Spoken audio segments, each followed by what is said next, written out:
Hello friends, welcome back to the new video. In this video guys, we are going to talk about how to change our screen timeout in our Samsung phone. Guys, you want to change your screen timeout, so guys you can change it. And guys, now let's see how to change screen timeout in our Samsung phone.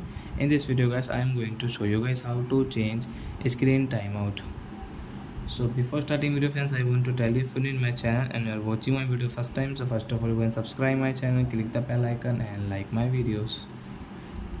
So then first of all open your phone setting to change screen timeout. Display setting guys, tap here and guys scroll and guys you can see screen timeout. So guys you can change your screen timeout from here guys. You can see 30 minute, 10 minute, 5 to 1, 30 second, 15 seconds. So example guys, we will take this, tap here 15 second.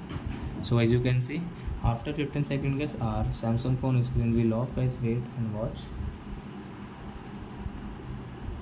And before going guys, please go and like my video, subscribe my channel.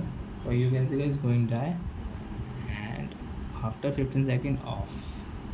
So I hope friends you have understood how to off or guys how to change the screen timeout in our Samsung phone. So that's it guys, thanks for watching. Now we will meet our next video with new topic. Before going guys, please go and like my video.